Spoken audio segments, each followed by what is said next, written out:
Glória a Jesus. Graça e paz. Amém? Deus, Ele é maravilhoso. E estou muito feliz de estar aqui para compartilhar um pouco com os irmãos da minha história, da minha vida. Se eu não me engano, é a primeira vez que eu vou fazer isso especificamente, né, que já tive a oportunidade de falar de Deus, das coisas que Deus fez na minha vida, mas desde o começo, né, começou, acho que 2007, se eu não me engano, e tudo isso começou, né, a minha história na parte espiritual, eu achava que ela tinha começado aí, e assim eu cheguei aqui com a graça de Deus. Queria ler com os irmãos um texto base. Ele se encontra no livro de Lucas.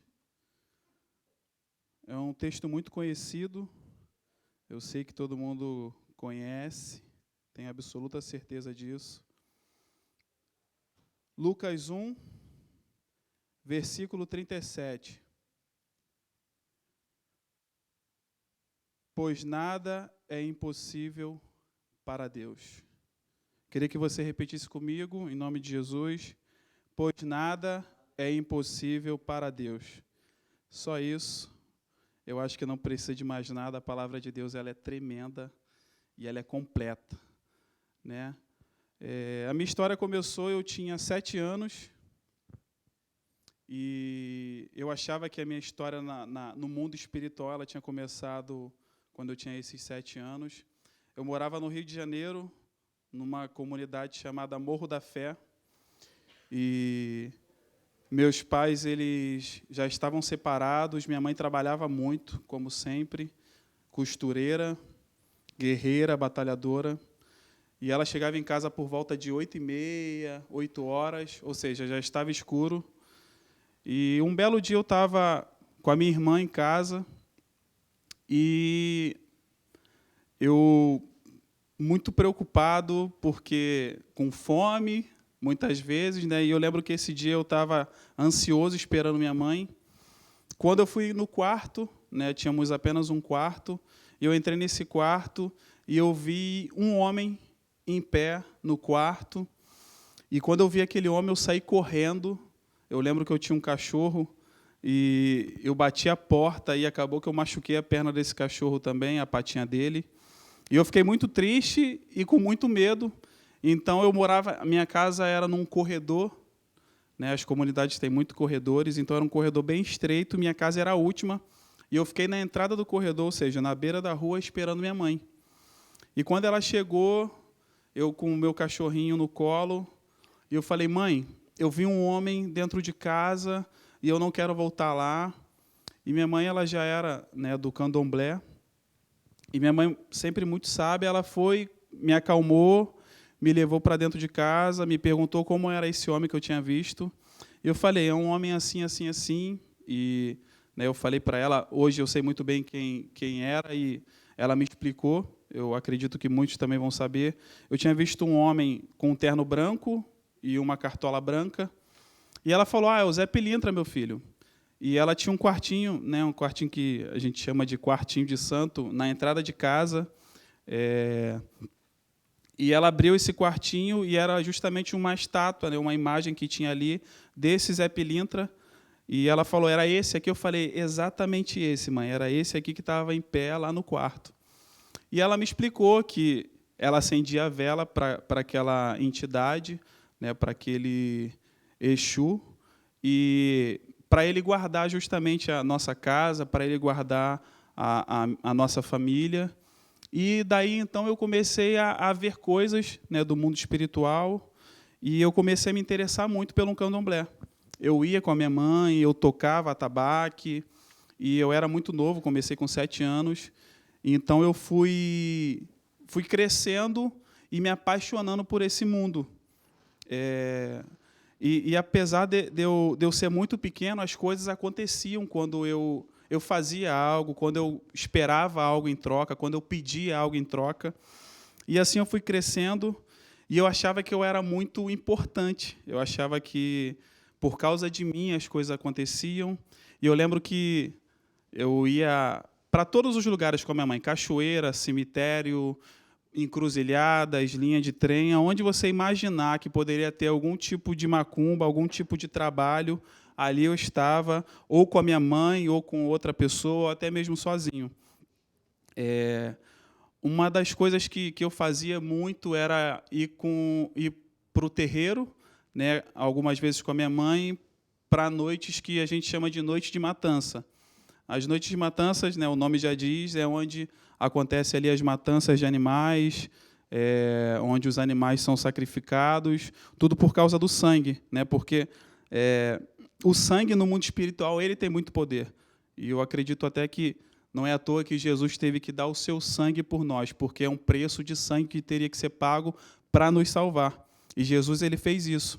Hoje eu tenho a consciência de que não é necessário mais derramamento de sangue para conseguirmos alguma coisa, porque esse trabalho já foi feito há mais de 2000 anos atrás, que foi quando Jesus deu o seu sangue por amor a nós.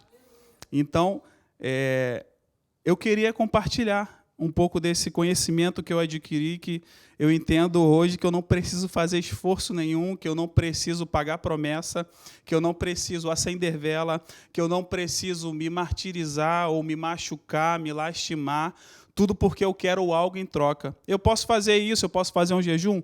Posso, em agradecimento, eu posso fazer um sacrifício de parar de tomar uma Coca-Cola, comer um chocolate? Posso, Senhor, obrigado, e eu vou fazer esse meu sacrifício racional. Porém, para minha salvação, eu não preciso fazer mais nada. O que eu preciso fazer é aceitar a Jesus Cristo como meu único e suficiente Salvador. E daí, voltando para a minha história, eu muito pequeno, eu conseguia fazer muitas coisas que eu achava que era por mim e porque eu tinha algum tipo de poder ali com aquelas entidades, com os orixás. Eu lembro que eu ainda muito pequeno, minha mãe ela tinha que estar todo dia 31 de dezembro, né, no terreiro, e quando ela não ia, dava 31 de dezembro, à meia-noite, ali vinha o orixá nela e ela ficava desacordada, né? Hoje eu posso falar que era um orixá e tudo mais, eu falava que não, minha mãe virou no santo.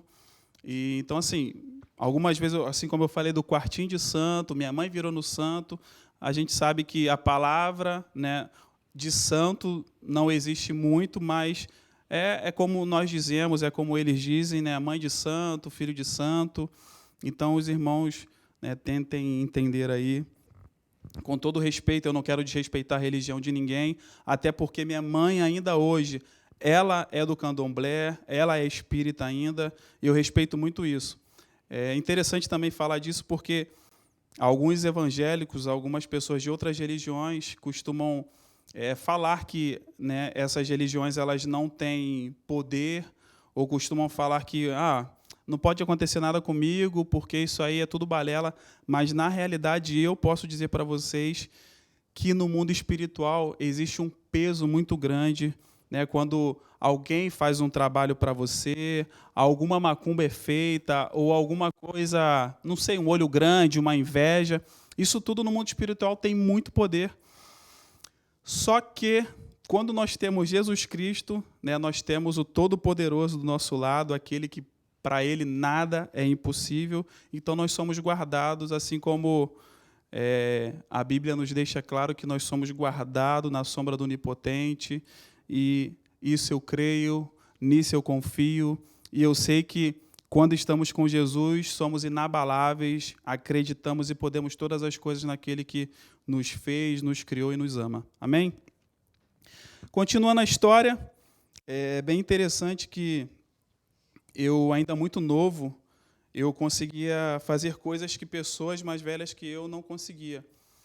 Minha mãe, eu não sei depois de quantos anos já dentro do candomblé, ela recebeu, se eu não me engano, o nome é DK. É um cestinho, né, de palha com alguns búzios, e ela começou a jogar búzio. Foi quando ela começou a raspar as pessoas, né, a consagrar pessoas, eles chamam de raspar santo. Então, ela começou a virar mãe de santo, né? Ela tinha os filhos de santo dela. E eu lembro que ela levava para casa isso, ficava sempre em casa, que minha mãe jogava búzios em casa. E eu lembro que um belo dia eu era muito abusado, porque eu me sentia muito poderoso nessa parte. Eu lembro que um dia eu peguei o jogo de búzio dela e comecei a jogar, e ela chegou no quarto e ela ficou muito assustada porque os búzios, a expressão dela, os búzios caem abertos para ele, porque através daqueles búzios eu conseguia ler algumas coisas, eu conseguia sentir algumas coisas, era como se eu tivesse ali o poder de descobrir coisas que estavam aos meus olhos ocultos, né? E existem várias hierarquias num terreiro, e existem ali as rodantes, as equedes, e eu era chamado de Ogã. Né? O Ogã é aquele cara que não incorpora, nenhum espírito entrava em mim, assim como na equede, porque hoje eu também entendo que o meu espírito ele era tão forte que ele não permitia que nenhum outro tipo de espírito entrasse no meu corpo. Então, tudo que acontecia, eu passava acordado. As pessoas que incorporam, né, as pessoas que são ali as rodantes e tudo mais, elas, por algum período, elas ficam com um espírito dentro delas e elas não lembram das coisas que aconteciam. E eu, pelo contrário, eu ficava todo o tempo acordado. Então, eu tocava atabaque. Na hora da matança, eu estava também acordado.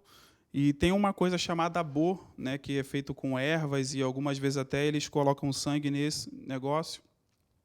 E eu tomava aquilo também, porque aquilo era bom, porque era como se fosse um tônico espiritual. Algumas vezes eu tinha que tomar banho com aquilo também.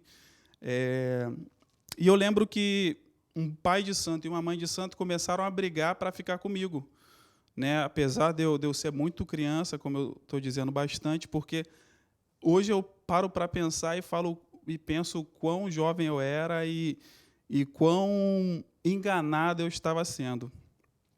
E quando eu vi esse pai de santo e essa mãe de santo brigando para ficar comigo, aí que eu falei, cara, eu sou o cara. Essa semana eu estava até conversando com a minha mãe e falei, mãe, eu lembro que eles falavam que eu era um Ogã diferente e tudo mais. Aí ela, Sancler, tu era o Ogã ou ala B. Eu até brinquei com ela, mas e o ala A? Né? Mas ela falou, não, tu é um ala B. Ela não entendeu nem a brincadeira. Mas aí eu falei, é mesmo, mãe? Aí eu perguntando a ela qual era a diferença, ela falou, não, a diferença é que o Ogã normal, ele só toca, e o Ogã ala B, ele que mata os bichos. Então, assim, eu estava sendo preparado justamente para sacrificar os animais, né, por causa do sangue, para derramar ali para alguma entidade, Exu, Orixá, e não importava qual. Então, eu comecei a entender, depois, inclusive, que eu já tinha saído da macumba, o trama ali, né, a armadilha que estava sendo gerada para mim ficar ali o resto da minha vida. E tudo que eu pedia, minha mãe ela incorporava, né, todo mundo que é do candomblé tem algumas hierarquias também nessa parte, que são os orixás, tem os exus, tem os ereis, né, que são espíritos como crianças. Eu lembro que eu pedia tudo a eles, e tudo era me dado. Eu queria passar de ano, eu conseguia passar de ano. Eu queria uma namoradinha, eu conseguia uma namoradinha. Até que chegou um momento que eu pedi uma coisa, essa coisa eu orei tanto para eu esquecer, que hoje realmente eu já não lembro mais o que eu tinha pedido, mas eu sei que não era algo muito, uau, por que você está pedindo isso? Tipo, eu quero conquistar o mundo. Não era nada disso. Era algo simples até para uma criança, né? Tipo, acho que eu tinha 14 anos, 13, 14 anos. E eu pedi isso. E a entidade, que era um Exu, ela falou assim, isso eu não posso te dar. Aí eu me assustei, porque eu achei que ali eu poderia tudo na vida. E a entidade falou assim, eu não posso te dar, mas tem um que pode te dar. E fez assim, apontou para o alto, apontou para o céu. E aquilo me deixou muito cismado, muito assustado, porque uma criança que começou aos 7 anos e foi crescendo até os 14, vendo tudo aquilo acontecer. Irmãos, é interessante que eu ia deixar um trabalho no rio, e coisas físicas aconteciam nesse rio. começava a ferver o rio, as coisas espirituais aconteciam. Quando eu ia deixar uma oferenda, quando eu acendi uma vela, as coisas aconteciam. E como eu tenho a visão aberta, eu conseguia ver tudo isso. Então, eu achei que aquilo ali que era a massa do negócio, aquilo ali que era punk demais. Eu falei, gente, isso é surreal, eu quero isso para mim, eu quero mais, eu quero mais. Até que um belo dia eu pedi isso e essa entidade falou que não poderia me dar e apontou para o céu, e isso me deixou muito balanceado. Até que eu conheci, eu já era amigo, né? Hoje ele é meu cunhado, o Deco Alexandre. Beijo para tu, moleque. E ele começou a ir para a igreja. A princípio, ele estava indo para a igreja simplesmente para conhecer pessoas novas, né? 14 anos, e eu também não conhecia nada da igreja, e resolvi ir com ele. Fui uma vez. Eu achava que eu estava indo por causa das menininhas, né? 14 anos, igual um lobo ali no meio das ovelhas. Eu, caramba, um monte de garotinha inocente, tudo bonitinha.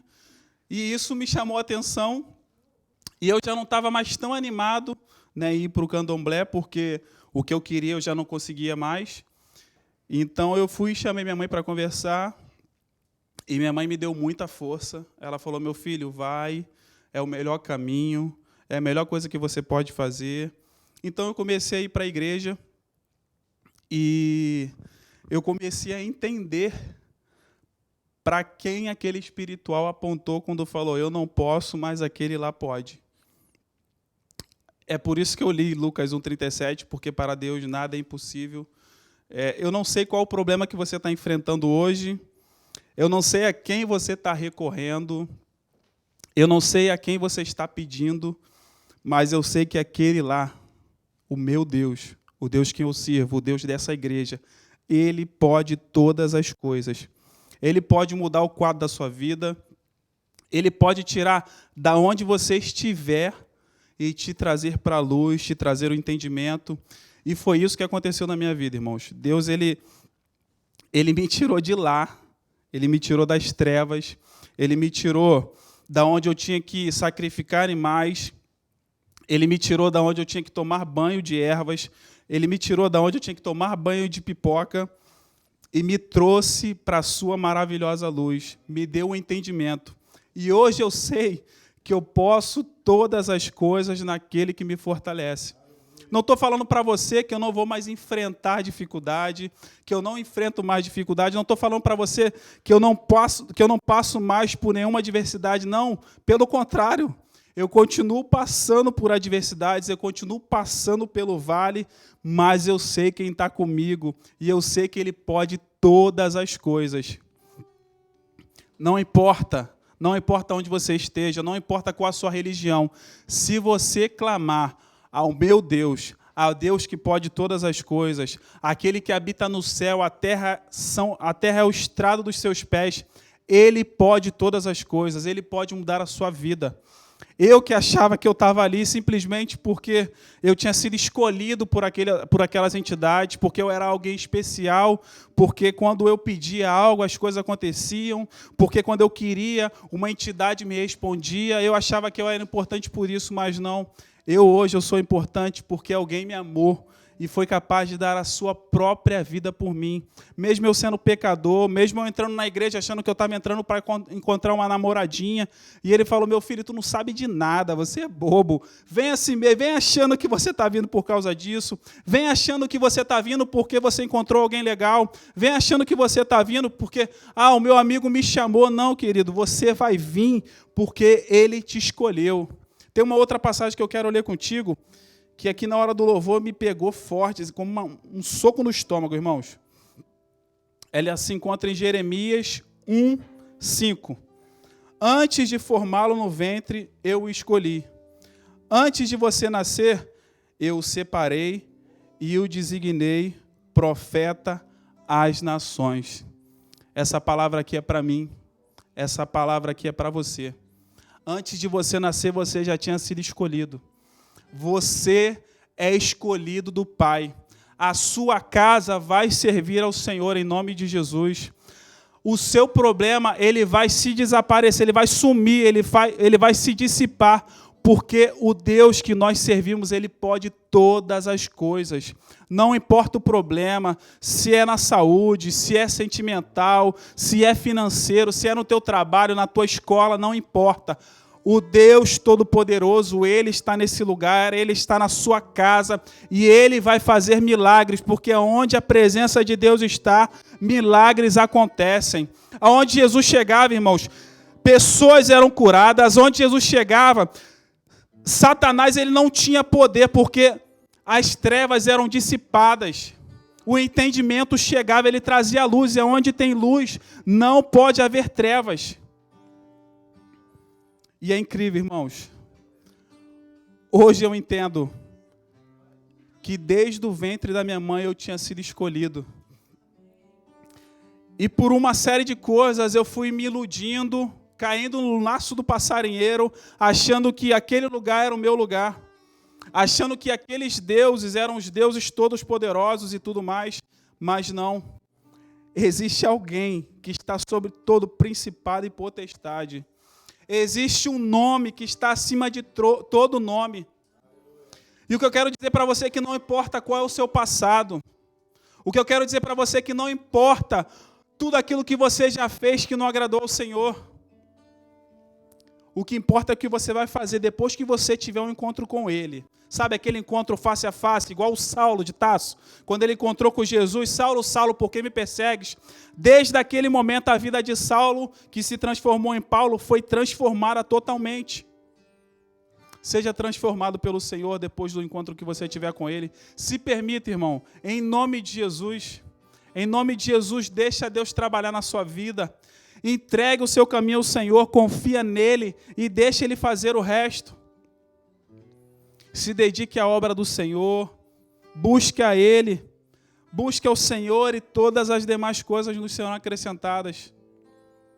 Eu quero que você adore ao Senhor em nome de Jesus juntamente conosco, mas adore confiando, adore acreditando que Ele pode todas as coisas. Depois desse louvor nós vamos estar orando. E assim como Deus transformou a minha vida, assim como eu posso falar, Deus me tirou dali e me colocou aqui, você vai poder falar isso em nome de Jesus. Eu quero orar juntamente contigo daqui a pouco. Confia, comece a pensar tudo aquilo que você tem de problema. Comece a entregar a sua família, as suas dificuldades, aquele seu futuro que você não consegue nem imaginar, as tribulações que você está passando hoje. Traz isso tudo à memória. Eu sei que a palavra de Deus fala que é para você trazer à memória só o que te dá esperança, mas eu quero que você traga tudo isso que te faz mal. Lembre das suas dores de madrugada, suas dores de cabeça, enxaqueca, visões que você vê que te dá medo, o seu passado, a sua timidez, não sei o que você... as drogas que você já usou, o cigarro que você não consegue largar. Traz tudo isso à sua memória e adore a Deus juntamente conosco e entregue tudo aos pés do Senhor em nome de Jesus. Quando tudo diz que não, sua voz me encoraja a prosseguir. Tudo diz que não. Quando tudo diz que não, ou parece que o mar não vai se abrir. Eu sei. Você não está, Eu sei que você não está sozinho. estou só, e o que dizem sobre mim não pode se frustrar. Venha em meu favor e começa em mim eu querer. Deus do impossível, não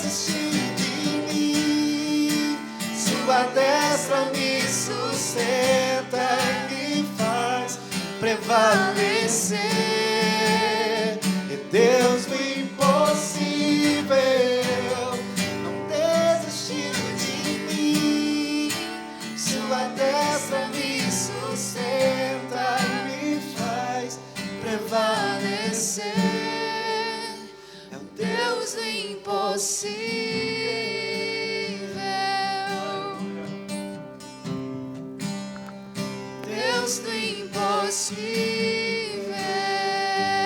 Mais uma vez, quando tudo diz que não.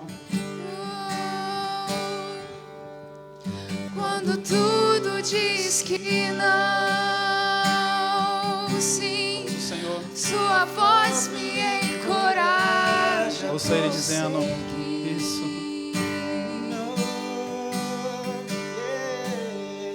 Quando tudo diz que não, ou parece que o mar não vai se abrir. Bata no peito e diga: eu sei, eu sei, eu sei. Sei que não estou só, e o que dizes sobre mim não pode se frustrar. Em nome de Jesus, Senhor, venha. Peço, venha em meu favor E toma em mim teu querer. Deus do impossível não desistiu de mim. Sua destra me sustenta e me faz prevalecer. Deus do impossível não desistiu de mim. Sua destra me sustenta e me faz prevalecer. É o Deus do impossível. Tu és o Deus do impossível. Aleluia. Só tu és. Só Ele é o Deus do impossível. Deus do impossível. Só Ele é o Deus do impossível. Acredite no Senhor, irmãos, em nome de Jesus. Confie no Senhor de todo o teu coração. A palavra de Deus fala que tudo aquilo que pedimos em nome de Jesus nos seria dado. A palavra de Deus também fala que a oração do justo, ela pode muito em seus efeitos. E eu quero orar contigo nesse momento, em nome de Jesus. Eu queria que você se colocasse de pé na sua casa. Se colocasse de pé porque eu sei que você está no seu conforto, talvez no seu sofá, na sua cama ou numa mesa. Mas a gente sabe que quando a gente está num lugar onde uma autoridade ela chega, as pessoas se levantam. Quando o juiz entra, as pessoas se levantam. Quando a rainha entra, as pessoas se levantam. E eu queria que você se colocasse de pé porque o Rei dos Reis está na sua casa, com um sinal de respeito, demonstrando que Ele tem autoridade na sua casa. Eu queria que você fechasse os seus olhos e começasse a falar: Senhor, o Senhor pode todas as coisas. E eu entrego, Senhor, nas suas mãos as minhas dificuldades. Nós entregamos, Senhor, em suas mãos os nossos anseios, o nosso futuro, tudo aquilo que nós não conseguimos fazer, Senhor. Tudo aquilo que o homem não consegue fazer, Senhor, nós entregamos a Ti. Deus, os processos de imigração nós entregamos a Ti, Pai. Senhor, as dificuldades, Senhor, financeiras nós entregamos a Ti. Senhor, em nome de Jesus, a saúde da nossa família. Senhor, aquela pessoa que o médico já disse que não tem mais jeito. Senhor, tudo aquilo que o homem disse que não pode fazer é quando o Senhor entra com o improvável, Senhor. O Senhor entra, Senhor, mostrando que o Senhor é o Deus do impossível. Por isso nós entregamos em Tuas mãos a nossa família. Nós entregamos em Suas mãos, Senhor, oh Deus, as nossas limitações. Toma, Senhor, a nossa mente. Leva cativa, Senhor, a Ti. Em nome de Jesus. Traga, Senhor, revelações. Traga, Senhor, a paz que excede todo entendimento. Em nome de Jesus, Senhor, nós clamamos, Pai, porque sabemos que o Senhor é o Deus que escuta, Pai. O Senhor é um Deus que cumpre as Suas promessas. Oh Deus, entregamos o nosso futuro em Tuas mãos. Entregamos, Senhor, o nosso presente em Tuas mãos. E glorificamos o Teu nome nessa noite, Pai. Em nome de Jesus, Te agradecemos na vitória. Em Teu nome, Pai. Amém.